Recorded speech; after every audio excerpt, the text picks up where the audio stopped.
다 같이 설교 제목 같이 읽습니다. 2편까지 읽습니다. 시작. 교훈 2편 시리즈 설교하도록 하겠습니다. 다음과 같이 실패를 많이 경험한 사람이 있습니다. 그리고 그가 경험한 그 실패의 내용은 다음과 같습니다. 나는 22 젊은 나이에 사업에 실패했다. 그리고 24세 사업에 또 실패했다. 27살 때 사랑하는 여인을 잃었고 이어 심각한 우울증까지 앓았다. 34살에 연방 하원 의원 선거에서 떨어졌고 39살에 또 떨어졌다. 46대에 연방 상원 의원의 선거에서 낙선했으며 49살 때에도 재도전하였으나 또 낙선했다. 그리고 여기가 이제 마지막입니다. 그리고 51살, 51살이죠. 51살에 대통령에 당선될 수 있었다. 자, 여러분 누군지 아시는 분들은 아시겠지만 아브라함 링컨에 대한 이야기입니다. 위의 고백은 아브라함 링컨이 얼마나 수많은 실패를 인생 속에서 경험하였었는지, 그러니까 실제 상황들이죠. 그것을 이렇게 만든 거죠. 이제 알려주기 위해서 아브라함 링컨과 같은 훌륭한 위인도 수많은 실패를 경험했던 아픈 실패들이 있었다라는 것을 알려주기 위해서 만들어진 글입니다. 그런데 이 수많은 실패를 경험했던 아브라함 링컨이요, 이 실패에 대해서 아주 명언을 남겼는데 다음과 같습니다. 우리 다 같이 한번 읽어보면 좋겠습니다. 같이 읽습니다. 스페인어가 편하신 분들은 아래를 보시면 됩니다. 같이 읽습니다. 시작. 나는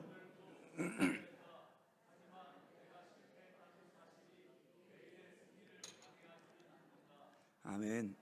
수많은 실패를 경험하였던 아브라함 링컨이 어떻게 종국적으로 결론적으로는 승리하는 인생이 될 수 있었는가라고 한다면요, 재도전의 영성이 있었기 때문입니다. 실패하면 그냥 멈추는 것이 아니라, 포기하는 것이 아니라, 스탑해버리는 것이 아니라, 우리 아르헨티나 순복음교회 성도님들은 재도전하시고 다시 일어나시고 다시 주님과 함께 정말 승리할 수 있는 멋진 믿음의 공동체 되시기를, 믿음의 성도님들 되시기를 예수님의 이름으로 축복합니다. 여호수아와 이스라엘 백성들은 지난주에 우리 살펴보았듯이 아이성의 전투에서 큰 패배를 합니다. 그리고 정말 그 이유는 우리가 지난주에 살펴보았죠. 영적 건강에 문제가 있었어요. 그래서 아이성의 패배는 결과물이었고, 하나님께서 이제 그 공동체 안에 있는 그 아간의 죄를 드러내시고 또 그들의 영적 교만함을 다시 한번 재정비케 하셔서 이제는 오늘 두 번째 이제 시도를 하는데, 재도전을 하는데, 이 여호수아 8장의 내용은, 전체 내용은 다시 일어나게 하셔서 정말 아이성을 승리케 하는 내용입니다. 그러므로 저는 여러분들과 함께 우리 삶에서도 수많은 실패가 있지 않습니까? 또 낭망하고 좌절되고 또 포기하고 싶은 그 순간이 왔을 때 정말 재도전의 신앙으로 우리 성도님들이 승리하는 신앙을 살아갈 수 있기 위해서 우리가 오늘 말씀을 통해서 교훈을 얻어보기를 원합니다. 그러므로 재도전의 영성으로 승리하는 성도가 되려면 첫 번째 따라해 주시길 부탁드립니다. 우리의 마음을 새롭게 해야 합니다. 우리 1절 말씀 다 같이 읽어보겠습니다. 같이 읽습니다. 시작.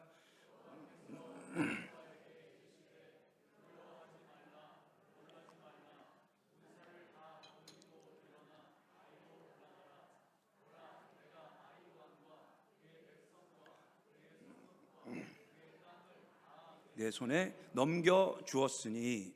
오늘 아이성 전투의 실패를 경험한 이스라엘 백성들, 여호수아는 당연히 여러분 실패 가운데서 큰 두려움에 쌓여 있었습니다. 그러나 주님께서는 뭐라고 말씀하십니까? 두려워하지 말라, 놀라지 말라, 군사를 거느리고 다시 어디로요? 일어나 아이로 올라가라. 내가 이 백성을 너희에게 넘겨주었다. 승리할 것이다. 이런 다시 재도전의 그 말씀을 주시기 위해서 먼저 두려운 마음을 쫓아내라, 마음을 새롭게 하라 라고 말씀하고 계시는 것입니다. 1952년도에 에드먼드 힐러리라는 청년이 세계에서 가장 높은 에베레스트 산을 정복하려고 도전을 합니다. 그런데 그 첫 도전에서 실패를 합니다. 그리고 그 실패를 한 후에 아주 유명한 말을 남겼는데요, 같이 한번 보시겠습니다. 이런 말을 하였습니다. 산아, 너는 잘하지 못한다. 하지만 나는 성장할 것이다. 나의 기술도, 나의 힘도, 나의 경험도, 나의 장비도 성장할 것이다. 그래서 나는 반드시 다시 돌아와 내 정상에 설 것이다 라고 이게 실패하고 난 다음에 산을 향해서 내가 다시 성장해서 돌아와서 반드시 정복할 것이다 라고 이제 선포를 하였다고 합니다. 그 후로 1년 후 1953년 5월 29일에 그는 결국 세계 최초로 에베레스트 산을 정복하는 사람이 됩니다. 그래서 이제 사진 보여주세요. 순서가 지금입니다. 그리고 나서 그때 또 한 유명한 말을 남겼습니다. 같이 한번 읽어볼까요? 시작. 우리가 정복하는 것은 산이 아니라 우리 자신이다. 산을 정복하는 것보다 더 중요한 게 뭐라고요? 우리 자신을 정복하는 게 훨씬 더 중요하다라는 명언을 남겼습니다. 실패 앞에서 자기 자신을 정복했기 때문에 결과적으로 산을 정복할 수 있었다라는 것입니다. 제가 처음 아르헨티나의 부교육자로 와서 전임 강도사였죠. 처음에 강도사로 사역하던 시절에는 이 스페인어를 하나도 하지 못했습니다. 아베세다리오, 저는 영어권에서 공부를 했기 때문에 영어는 어느 정도 하고 영어로 공부했으니까 그런 부분이 있었지만 스페인어에 대해서는 인생에 태어나서 아베세다리오가 뭔지도 모르는 그런 상황에 왔습니다. 와가지고 수많은 스페인어의 그 실패의 경험들을 여기 이민 오신 성도님들도 그런 경험들 많으시겠지만 저도 했습니다. 처음에 이 맥도날드에 와서 이게 먹어보니까 이 아구아콘 가스가 너무 맛있는 거예요. 할렐루야. 아르헨티나는 정말 다 맛있어. 어떻게 물도 맛있는지 몰라요. 밖에서 그 아구아콘 가스 맛이 안 나요. 실제로 제가 밖에 나가서 사 먹어봐도 그 맛이 안 나요. 그래서 너무 맛있는 거예요. 특히 하여튼 맥도날드를 피하라는 건 아니지만 맛있더라고요. 그래서 제가 처음에 그 아구아콘 가스 달라고, 아구아콘 가스 por favor 이렇게 하면 되잖아요. 외워가지고 딱 도전을 했습니다. 도전을 했더니 뭐가 나온지 아십니까? 좀 이따 꽃가가 나왔어요. 꽃가. 왜 꽃가가 나왔나 생각해 보니까요, 아구아콘 가스, 이게 꽃가로 들렸나 봐요. 발음이 후지니까 발음이 안 좋으니까 아구아콘가 이렇게 들었, 꽃가로 다른 거 아무것도 못 듣고 바쁘니까 사람이 꽃가로 들었나 봐요. 그래서 꽃가를 가지고 온 거예요. 근데 지금 같으면 내가 이거 시킨 적 없습니다. 저는 아구아콘 가스 시켰습니다. 이렇게 얘기할 수 있을 텐데 그때는 아는 게 없었어요. 처음이라서 제가 아는 거는 그냥 아는 거 대답했어요. 뭐라고 대답한 줄 아십니까? 그라시아스. 그렇게 대답했어요. 외운 거 그거밖에 없는데 처음에 와가지고 뭘 합니까? 그렇게 스페인어 시작했습니다. 아베세다리오 외우고, 그라시아스, 당연히 그라시아스 제일 많이 해야 되고, 포르파볼 이런 거 하고 붙이고 얘기하고, 아구아콘 가스인데 꽃가 나오면 그라시아스 하고 먹고 이러면서 이렇게 참 힘들었습니다. 처음에. 쉽지는 않았어요. 지금 우리 이민 생활을 하신 분들도 초창기에 그런 것 때문에 어려운 일들 많이 당하셨던 에피소드들 있으시죠. 근데 그때에 제가 그런 마음의 소원이 있었어요. 선교를 하려면 이 스페인어라는 이 산을 넘어야겠다. 스페인어라는 산을 넘어야겠다. 이런 분명한 목적이 있었습니다. 최소한 그때는 우리 함께했던 청년분들이 지금은 30, 40대 집사님들이시지만 청년분들이 막 옆에서 통역으로 설교하고 막 그러면서 복음을 전했지만 그래도 그냥 내가 스스로 어디 가서든지 복음을 전하고 선교를 할 수 있는 그런 사람이 되어야겠다 생각해서 열심히 재도전하고 틀리어도 또 도전하고 하니까 지금은요 어디 가서든지 감사한 것은 뭐 사 먹는데 전혀 지장 없습니다. 할렐루야. 그리고 더 중요한 것은 설교도 참 저도 어느 순간이 되니까 뭐 잘한다는 건 아니니까 혹시 그런 눈빛으로 저를 쳐다보시지 마시고요. 근데 선교하고 설교하고 복음 전하는 데 있어서는 큰 불편함이 사라져 버렸어요. 할렐루야. 얼마나 감사한지 몰라요. 좀 불편하지 않아요? 말하다가 막히면 그냥 물어봐요. 물어보고 얘기하고 그러면서 그 단어냐고 막 설교하는 거예요. 그래도 하나님은 연약한 저를 통해서도 하나님이 은혜 베풀어 주시는 줄로 믿습니다. 그렇게 담대하게 선포하니까 그 가운데 되더라고요. 그렇듯이 우리가 정복해야 되는 것은 스페인어, 저 같은 경우에는 스페인어가 아니었습니다. 뭡니까? 스페인어라는 이 산을 정복하기 위해서는 나의 창피함을 정복해야 되는 거예요. 말할 때마다 뭐 얘기할 때마다 못 알아듣고 이러면 정말 창피해요. 솔직히 여러분들도 잘 알고 계시는 거 아니겠습니까? 그런데 다시 도전하는 거죠. 그 창피함을 무릅쓰고 다시 도전하고 우리 사랑하는 성도 여러분, 삶 속에 문제가 있고 어려움이 있고 어떤 실패가 있을 때 좌절하고 싶고 그냥 포기하고 싶고 그런 마음이 들 때에 그 문제가 아니라 내 자신을 정복해 나가실 수 있는 저와 여러분 되시기를 예수님의 이름으로 축복합니다. 그러므로 찰스 스윈돌 목사님이 하신 말씀이 의미가 있어요. 뭐라고 얘기하셨냐면 이렇게 얘기하셨습니다. 인생의 승리는 나에게 일어나는 일 10% 때문에 주어지는 것이 아니라, 그러니까 좋은 일이 많이 일어나야 승리하는 것이 아니라 그것에 반응하는 나의 태도, 한번 따라 하실까요? 90%로 결정된다. 자, 일어나는 일들, 좋은 일들이 많이 일어나서 성공한다는 게 아니에요. 승리한다는 게 아니에요. 나의 일어나는 일은 뭐 좋은 일도 있겠지만 힘든 일이 더 많을 경우가 많잖아요. 근데 그 일 때문에 승리하는 게 아니라는 거 10%밖에 안 된대요. 그러나 그것을 어떻게 내가 반응하느냐, 그 문제에 대해서 어떻게 생각하고 어떻게 다시 일어나고 어떻게 재도전하느냐, 이것이 몇 퍼센트요? 90%를 차지한다는 것입니다. 우리 사랑하는 도미니카 순복음교회 성도님들은 그 어떠한 문제 앞에서도 다시 일어나는 재도전의 영성을 가진 아르헨티나 순복음교회 성도님들 되시기를. 왜요? 뭐가 잘못됐죠? 모르겠습니다만, 아멘. 아멘이시면 아멘. 제가 갑자기 웃으니까 저도 멘붕이네.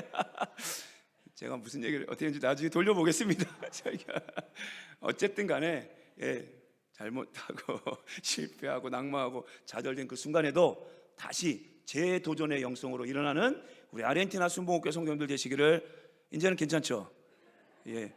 되시기를 예수님의 이름으로 축복합니다. 아멘. 또한 이 재도전의 영성으로 승리하는 성도들이 되려면 하나님의 지혜를 따라 살아가야 합니다. 우리 2절로 4절의 말씀 또 다 같이 한 번 더 읽어보도록 하겠습니다. 같이 읽습니다. 시작.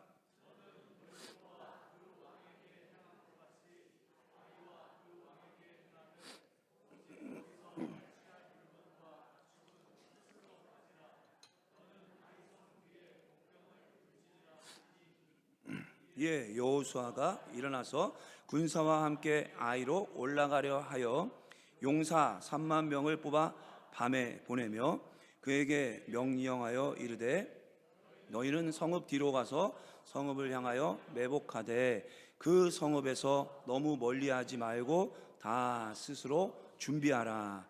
이제 다시 아이성을 이제 정복하기 위해서 가라고 하시면서 하나님께서 지혜의 말씀을 주십니다. 그게 무엇이냐면 복병 전술을 사용하라라는 겁니다. 왜냐하면 이 아이성 사람들이 한번 큰 승리를 하고 났으니까 이제 기고만장했을 거 아닙니까?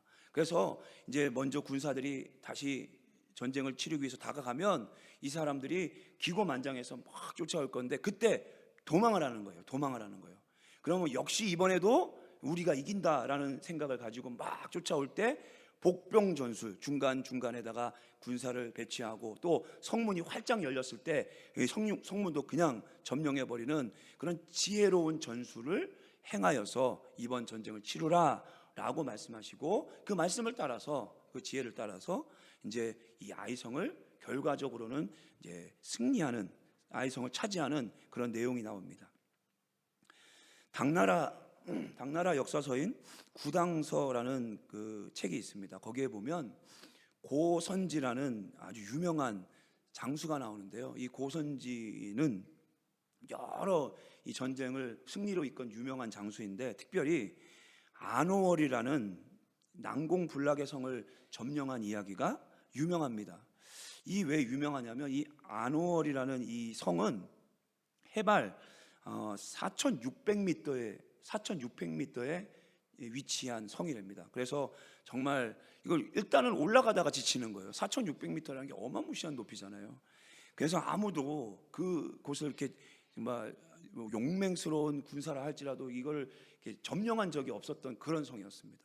그런데 이 장수가, 고선지가 이제 건강한 사람들을 추려가지고 한 7,000명을 데리고 이 성을 이제 점령하러 가는데요. 이제 이 어떤 일이 생기냐면, 이제 그 탕구령이라는 봉이 있습니다. 이 탕구령이 이제 고비인데, 이 탕구령에 딱 올라가면 거기가 최고 힘든 데인데, 거기가 딱 올라갔는데 어떤 일이 발생하냐면, 이 건너편으로 안오월성이 보이는데 이 안오월성까지 또 힘든 이 영을 하나 또 넘어가야 되는 거예요. 산맥을 넘어가야 되는 게 눈에 딱 보이는 거예요. 그러니까 여기가 고비인 거예요. 그러니까 많은 그 역사책에 보면 자멸할 위기였다고 합니다. 너무 힘들게 올라왔는데, 너무 지쳤는데 또 힘든 산맥 하나를 넘어가야 되는 게 그 성이 보이니까 거기서 이제 이 비주얼로 그냥 압도를 당하고서는 이제 막 맥이 딱 빠진 거예요. 그래서 실제로 자포자기하고 이제 더 이상 군인들이 움직일 수 없는 그런 상황이었다고 합니다. 그런데 한 가지 놀라운 일이 발생합니다. 어떤 일이 발생하냐면, 그 안오월성의 군인들이 정찰병들이 있을 거 아닙니까? 근데 이 정찰병 몇 명이 좀 멀리까지 나왔다가 잡혀온 거예요. 그리고 잡혀온 이 안오월성의 정찰병들이 뭐라고 얘기하냐면 이렇게 얘기하는 거예요. 지금 우리는 당신들로 인해서 큰 두려움에 쌓였습니다. 왜? 워낙 유명한 장수고 군대이니까. 그래서 우리 대부분의 사람들은 그냥 우리가 항복하자라고 하면서 이 내부에 분란이 일어나고 실제로 지금 심각한 상황입니다. 그래서 우리는 항복하기를 원합니다. 뭐 이런 식의 얘기들을, 정보를 얘기합니다. 그러니까 그때 고선지 장군이 이제 장군답게 얘기합니다. 내가 뭐라고 하였느냐, 이렇게 얘기하면서. 비슷해요? 장군하고? 내가 뭐라고 하였느냐. 좀 허스키 하니까 좀 비슷한 것 같아요. 안오월성 사람들은 벌써 우리를 두려워한다고 하지 않았느냐. 가자, 승리하러, 뭐 이렇게 뭐라고 얘기했겠죠. 그렇게 얘기를 했더니 이제 사기가 다시 재충전이 되는 거예요. 이 리더십이 중요한 겁니다. 그래서 야 외치면서, 야 저거는 우리의 밥이다, 이렇게 하면서 여호수아와 갈렙처럼 그들은 우리의 밥이다 하고서 쫙 하니까 다시 막 힘을 얻어가지고 순식간에 이제 이길 것 같은 승산이 있으니까 넘어 건너가고 그 성을 바로 그냥 함락시켜버리는 그런 역사가 있습니다. 그런데 재미난 사실은 무엇이냐면요, 그 탄구령에서 잡혀왔던 안오월성의 정찰병들은 과연 누구였을까요? 실제로 안오월성의 정찰병들이 아니었고요. 이럴 줄 알고, 한번 따라 하실까요? 이럴 줄 알고 누가요? 고선지 장군이 이럴 줄 알고, 거기가 고비인데 거기서 지칠 걸 알고 연극을 꾸민 거예요. 연극을. 그 나라 그쪽 사람들 사투리를 쓰고 말을 할 줄 알고 옥 복장을 입혀가지고 정찰병진처럼 딱 만들어 놓고 미리 보내놓고, 그때쯤 되면 이렇게 잡혀오는 척하고 이렇게 얘기하라. 그 크게 얘기해가지고 이걸 연극을 만들어 놓고, 그러면서 그때 이제 액션 액션한 거예요. 액션. 그렇게 해가지고 결국 이 군사들의 어려웠던 그 시기를 지혜롭게 넘어가게 하고, 그리고 그 성을 함락시킨 이야기로 유명하다는 것입니다. 영국 고고학자 오럴 스타인은 고선지가 나폴레옹보다 위대하다라고 평가했습니다. 왜냐하면 나폴레옹이 통과한 알프스 산맥은요 해발 2,500m인데 제가 이 산맥은 얼마라고 말씀드렸습니까? 거의 2배잖아요. 4,600m를 그때 얼마나 힘들었겠습니까? 2,500m도 힘든데 그죠? 그것도 대단한 역사라고 얘기하는데 이 4,600m를 그 누구도 함락시키지 못했던 그것을 이 지혜로 이끌어서 승리한 장군이었기 때문입니다. 그러므로 사랑하는 성도 여러분, 마태복음 10장 16절의 말씀이 중요합니다. 우리 다 같이 크게 한 목소리로 읽어보겠습니다. 시작.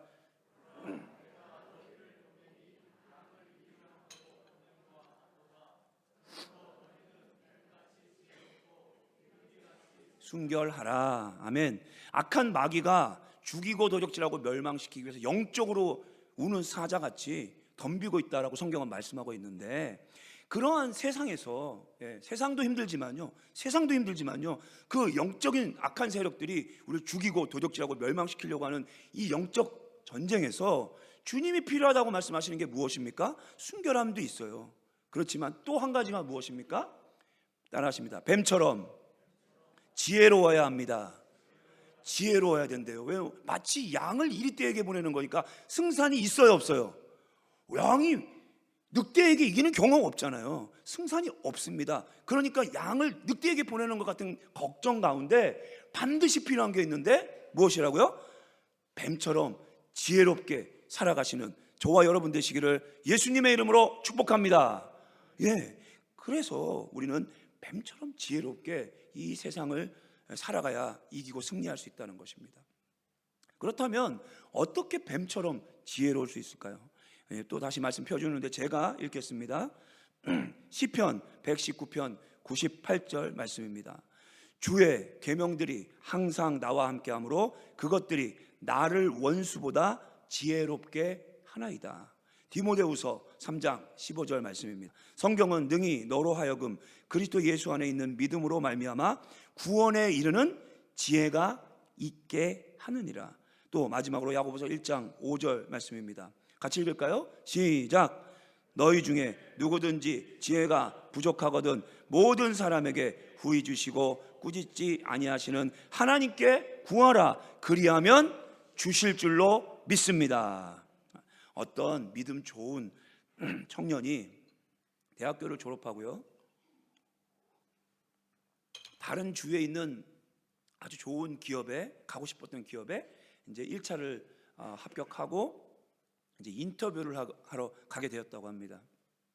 그래서 면접을 하러 가게 됐는데 이제 항공사의 실수로 이 옷가방이 다른 데에 실리게 된 거예요.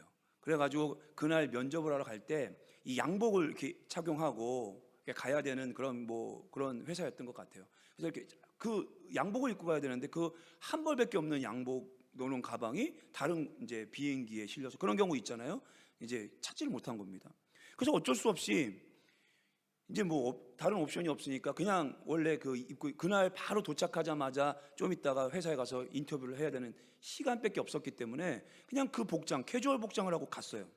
그랬더니 아니나 다를까 이 면접관들이 그러는 거예요. 다른 사람들은 모두 정장을 입고 왔는데 당신만 캐주얼 복장이군요 라고 말하면서 마이너스라는 거죠.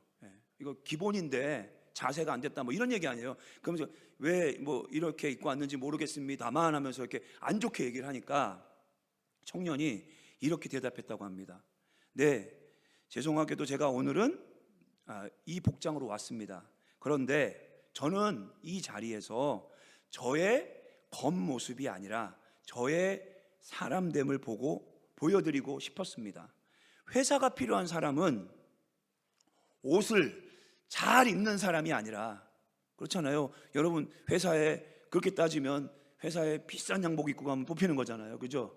그래서 어떤 양복이 얼마나 되는 양복이 비싼 양복인지 모르지만 비싼 양복 입고 간 사람을 뽑는 게 아니잖아요. 비싼 양복이 아니라 저의 사람됨 그리고 저의 능력을 인터뷰해 주시길 바랍니다. 그러면 제가 저의 사람됨, 저의 능력, 성실함 이런 것들을 잘 보시고 사람됨을 보고 뽑아주시면 제가 출근 첫날에 양복 입고 오겠습니다. 그렇게 얘기를 했대요. 담대하게 얘기를 했대요.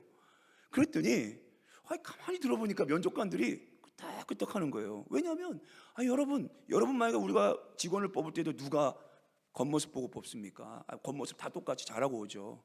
근데 진짜 본질은 일 잘하는 사람, 능력 있는 사람, 사람 댐댐이가 되어서 직원들과 함께 잘 어우러질 수 있는 사람, 그 사람들을 뽑으려고 인터뷰하는 거잖아요. 그 인터뷰의 본질에서 벗어나지가 않은 거예요. 그러니까 이 면접관들이 끄떡끄떡 하더니 이렇게 얘기하더랍니다. 그러면 당신이 출근 첫날에 무슨 양복을 입고 와야 되는지를 꼭 보고 싶으니까 합격. 할렐루야. 이게 이제 인터뷰가 잘 됐다는 얘기죠. 인터뷰가 끝나고 합격이 된 다음에 나중에 같이 이제 합격된 동료가 물어봤대요. 아니, 어떻게 그렇게 지혜롭게, 이제 상황을 알고 있었던 거예요. 옷가방이 오지 못해서 입고 오지 못했다는 걸 알고 그래도 참 당황스러웠을 텐데 어떻게 이렇게 센스 있게, 어떻게 지혜롭게 대답을 했느냐라고 얘기했더니 이 사람이 그러더랍니다. 아니, 저도 사실 그렇게 재치 있고 센스 있는 사람은 아닙니다. 그런데 저도 너무 당황스러워가지고 내가 믿는 하나님 앞에 간절히 기도했습니다. 그런데 오늘 중에 계속 기도를 한 거예요. 하나님, 이거 어떡합니까? 그래서 기도를 하는데 하나님이 말씀을 하나 생각나게 해주신 거예요. 근데 그 말씀이 뭐였냐면, 사람은 외모를 보거니와 나 여호와는 중심을 보느니라. 이 다윗을 하나님이 뽑을 때, 다윗을 왕으로 세우실 때 사람은 외모를 보지만 하나님은 우리의 중심을 보시는 줄로 믿습니다. 그 말이 딱 생각이 난 거예요. 그러면서 그 말 속에 이렇게 지혜가 생기면서 이 본질적으로, 그렇지, 회사가 필요한 사람은 일 잘하고 능력 있고 그리고 사람 댐댐이가 된 사람이니까 그걸 보고 뽑아달라고 얘기하자라는 지혜가 이렇게 임하게 되었다라는 간증을 하더랍니다. 사랑하는 성도 여러분, 정말 그 미국의 굴지의 치즈 회사 크래프트 치즈라는 게 있는데요. 이 크래프트 치즈를 일으켜 세운 제임스 루이스 크래프트는 신실한 믿음의 사업가였습니다. 근데 이 신실한 믿음의 사업가가 했던 아주 유명한 말이 있는데요. 한번 따라 하실까요? 성경은 나의 사업 지침서다.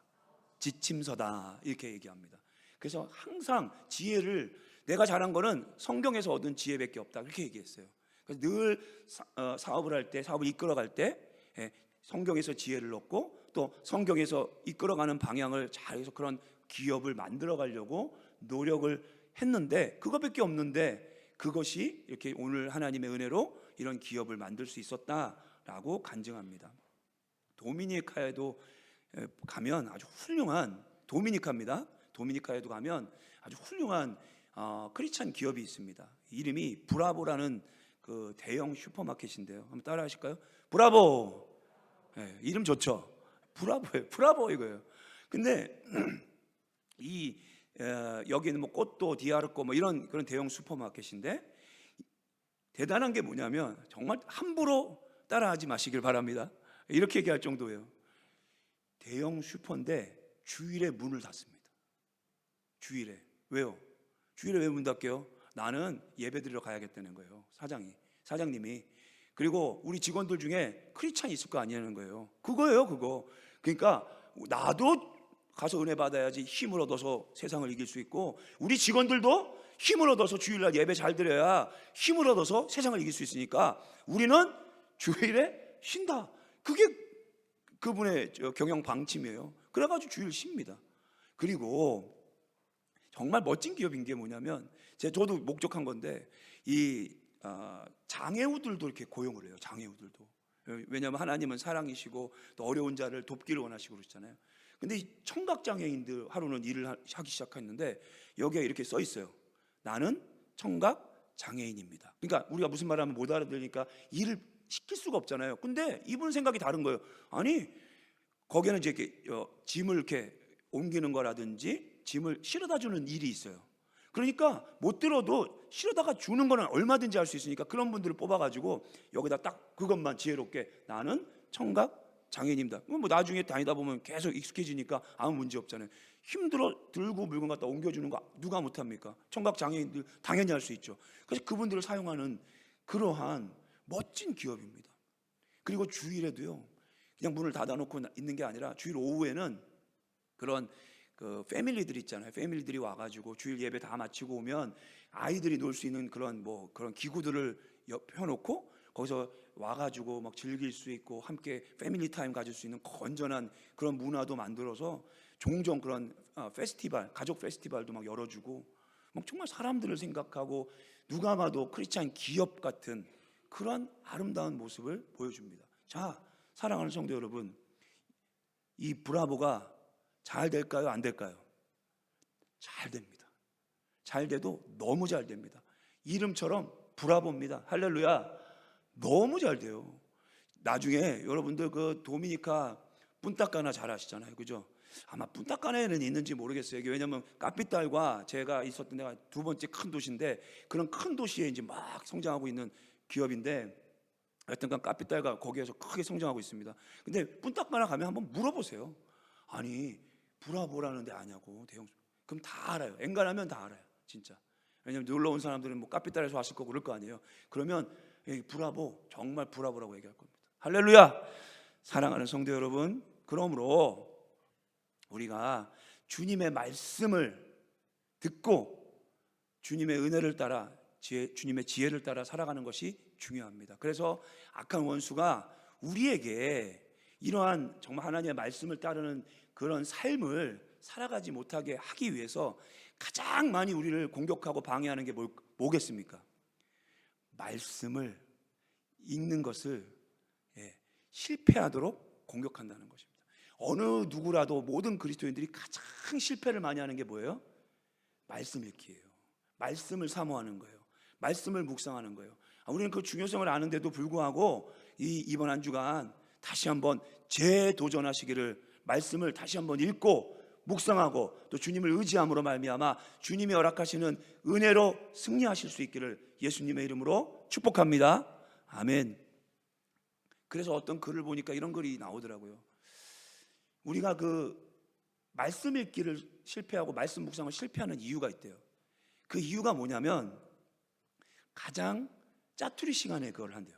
그 나머지 시간, 그러니까는 이 성경 읽기를 할 때, 묵상을 할 때 이제 하루 삶을 딱 시작하고 나면 막 바쁘잖아요. 막 이렇게 우리의 계획들이랑 삶에 여러 가지 해야 할 일들이 막 아이들 학교 보내야 되고, 뭐 가게 열어야 되고, 해야 할 뭐 일들이 이렇게 머릿속에 리스트로 딱 나타나게 되고, 막 그러면서 뭐 가정일이든 뭐 사업이든 막 분주한 일들이 하루고 눈을 뜨자마자 이렇게 움직이게 되잖아요.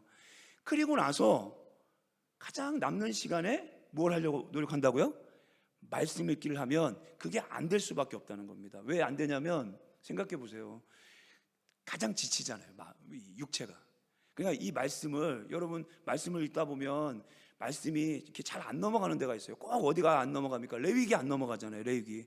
그래서 맨날 초에는 벌써 이제 4월이 지나가고 있는데 아직도 레위기에 머물고 계시는 분들 계십니까? 그게 우리의 산이에요, 산. 우리의 거기에요. 레위기 막 읽다 보면 딱딱한 것 같고 뭐 그런 잘 안 넘어가는 내용들, 아니면 막 어떤 그 족보 같은 거 나오면 거기서도 막 안 넘어가고. 근데 피곤하면 이 말씀이 잘 안 읽혀진다는 거예요. 그래서 사랑하는 성도 여러분, 이번 한 주간 도전하시고 재도전하실 때 중요한 것은 무엇이냐면 가장 짜투리 시간에 읽지 마시고, 그럼 언제 읽어야 되겠습니까?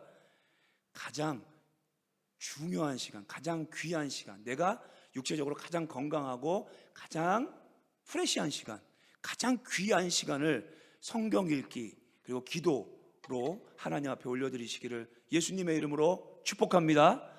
그래야죠. 가장 건강한 시간에 그 말씀을 집중해 나가야 그게 말씀이 잘 이해되고 그러는데, 피곤한 시간에 나가서는 우리 중에 그 누구도 그것을 이기고 승리할 수 있는 사람은 없다라는 것입니다. 그러므로 사랑하는 성도 여러분, 이번 한 주간도 주님께서는 반드시 말씀으로 우리 역사하실 것입니다. 그리고 성령께서는 진리의 영이시기 때문에 진리의 말씀으로 우리를 선한 길로 인도하실 줄로 믿습니다. 그런 믿음 가지고 이번 한 주간도 하나님의 말씀을 가장 귀한 시간에 펴시고 읽으시고 묵상하시고, 그리고 주님의 지혜를 구하시고, 다시 한번 힘들고 어렵고 낭망하고 좌절되는 그 순간에 주님이 허락하시는 말씀의 은혜로, 주님의 은혜로 다시 일어나서 아이성을 정복해 나가는 우리 아르헨티나 순복음교회 성도님들 되시기를 다시 한번 예수님의 이름으로 축복합니다. 아멘.